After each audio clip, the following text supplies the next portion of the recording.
everyone, it's Melissa from the blog hymnsandhome.com. American Thanksgiving is less than 2 weeks away, so today I'm going to share with you a few fun, unique, and lovely ideas for your Thanksgiving meal. We're going to start out by making an einkorn crust pumpkin pie decorated with sugared cranberries and these adorable little vintage style turkeys and leaves made out of pie dough. Then, in case you're looking for an alternative to pie or just want to change it up a little bit for something different this Thanksgiving, I'm going to share with you how I made these mini autumn chocolate cakes filled with vanilla frosting. The little shapes are so cute and they're just the perfect little bite-sized treat for your guests. They also happen to be gluten, dairy, and egg-free, so if you have guests or family members with food sensitivities, this is a great option. You don't have to make them gluten-free, you can certainly use regular flour. Next, we're going to use a King Arthur baking recipe to make artisan rolls. However, I'm going to change it up a little bit to have a fun surprise for your guests when the rolls are shaped like little mini pumpkins. We're gonna roast up some of my favorite fall veggies for a really simple side dish. And finally, I'm gonna show you how to make a simple but meaningful fall craft for your Thanksgiving table. If you're planning to make the artisan rolls and sugared cranberries for the pumpkin pie, you'll need to start a day in advance. I've linked all the recipes below for your reference, along with my notes about modifications I made. The sugared cranberries and pie filling are from a recipe by Sally's Baking Addiction. You'll need to boil the water and the sugar and let the cranberries sit in there several hours or overnight, also leaving plenty of time the next day for them to dry before you decorate your pie. The roll recipe we're using from King Arthur Baking calls for making a starter of flour, water, and yeast and letting that rise overnight. I covered mine and left it sitting on the kitchen counter. You'll need to make sure you leave plenty of time for this recipe as it requires a lot of proofing time. The pie dough is also something you can make in advance and store in the refrigerator until you're ready to make your pie. I based my dough on the Einkorn pie crust recipe from Lisa over at Farmhouse on Boone. Her recipe calls for frozen butter, but many people in my family, including me, can't handle dairy, so I needed a workaround.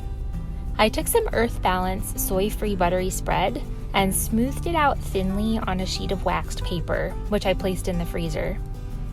The thin layer froze very quickly, and Earth Balance also makes a dairy-free baking stick, which would work great as well.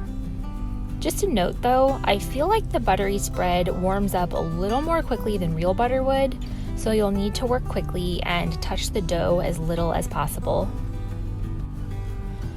2 years ago, my mom gave me these adorable vintage style pie dough cutters, and I promised myself I would remember to use them this year.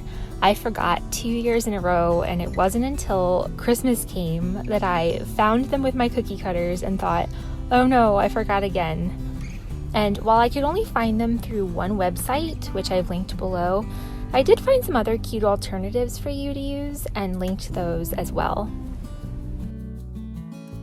After refrigerating the dough, I rolled out 1/2 for the bottom crust and added it to my pie plate. And then I used Sally's pie filling recipe, but I substituted coconut cream in place of the heavy cream and almond milk in place of the regular milk in order to make it dairy-free. It turned out really well, and I actually think the coconut adds a really nice flavor paired with the pumpkin. The other half of the dough I rolled out and I cut into little leaves and turkeys using my pie cutters. I just love those little turkeys. They're just so charming and vintage. Those got baked at 350 degrees Fahrenheit for about 10 minutes, and you could brush them with an egg wash if you want them to be a little more browned, but I did not do that. I set them aside until my pie was completely cool, which took several hours. I actually made the pie the day before I needed it and kept it covered, and then just decorated it the day of. I decided to alternate the leaves and turkeys all around the pie. I've seen many people make a wreath entirely out of leaves, but I just loved the little turkeys so much that I felt like they were a really fun addition. Then I put a little turkey in the center and scattered some of those pretty sugared cranberries all around. I think it turned out really cute, and my husband said very kindly that that was the prettiest pumpkin pie he'd ever seen. While I enjoy a good piece of pumpkin pie on Thanksgiving, I'm not really a pie person and would be absolutely thrilled to find cake at Thanksgiving dinner. Now, I know some of you are going to highly disagree with me, and you can tell me below if you are a pie person or a cake person, but I much prefer cake. I used this autumn cakelet pan to bake my mini chocolate cakes. You really could use just about any cake recipe you want for this, but if you would like the one I used, you can find the link to it below. It's gluten, dairy, and egg free, but honestly, no one is ever going to know because it's just that good. I decided to make these into sandwich cakes because the designs were just so cute that I didn't want to cover them up with icing. You could also dust them with powdered sugar if you want something simpler and don't want to mess with icing. Since I only had one pan, I had to bake my cake in batches. Just a reminder that if you bake your cakes in batches, a hot pan is going to cook your batter more quickly than if you're starting with a cool pan. So just watch those consecutive batches for doneness a little sooner. Once they were completely cool, I used a bread knife to slice each one in half and filled it with a sweet and creamy vanilla icing, and you can find that recipe below as well. If you don't have a piping bag, you can easily use just a plastic bag with the corners snipped off. They are so yummy. I was enjoying a few of the leftovers throughout this whole week with a cup of coffee. Once I got to the shaping phase of the roll recipe, I cut up some lengths of cotton kitchen twine, laid them out in a star shape, then tied up each little ball of dough very loosely. This is just like what I did for my larger pumpkin-shaped loaf, which you can find linked below.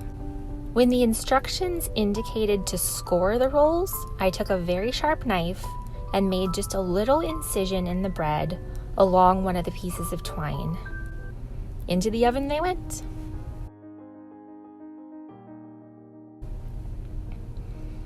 Once they were done and slightly cooled, I got the twine out of the rolls with some scissors. It did tear the bread slightly in spots, mostly on the bottom, which was fine, but that's why you want to be extra careful to keep the twine very loose when you tie it. For the stems, I broke a cinnamon stick into small pieces. First, scoring the stick with a serrated knife where I wanted it to break, and then breaking it the rest of the way with my hands. And I tucked a little piece into each roll for just a cute little stem.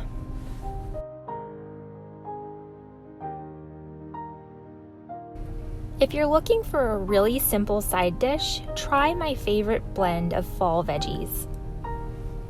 Peel and slice up about 2 pounds of carrots, 1 pound of parsnips, and a few sweet potatoes.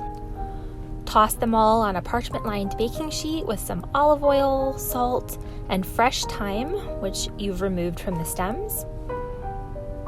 And then just roast it at 425 degrees Fahrenheit until it's tender. It'll be about 35 to 40 minutes, and tossing them halfway through the baking time. So delicious. A sweet and simple but also meaningful little craft you can make for your Thanksgiving table are these Give Thanks pumpkins. All you have to do is take a cardboard, foam, or plastic pumpkin, then tear up strips of sheet music or hymn pages from an old hymnal. And please don't use an antique hymnal for this. You can generally find copies of random hymnals at book sales and thrift stores. I actually have one I specifically just use for projects. Mix a little water with some school glue, and then just Mod Podge the music strips to the pumpkin until it's completely covered. In this video, I'm using a foam pumpkin from the dollar store, but here are some cardboard pumpkins I did this to about 2 years ago. Then you can cut out a few hymn titles or other meaningful words and glue them on top of the music. I tried to choose ones that were themed with thankfulness and praise, just very Thanksgiving themed. And then you can paint the stem black or replace it entirely with a cinnamon stick. or even a stem pulled from an actual pumpkin. You could glue that on. It's a very simple but nice touch for your Thanksgiving table. I hope this video gave you some ideas and inspiration for this coming Thanksgiving. And if you have any questions, feel free to drop them below. I'd be happy to answer them. You can find the links to my blog posts and recipes and any of the equipment that I used in the description below. If you enjoyed this video, please consider giving it a thumbs up and hitting that subscribe button. Thank you so much for watching.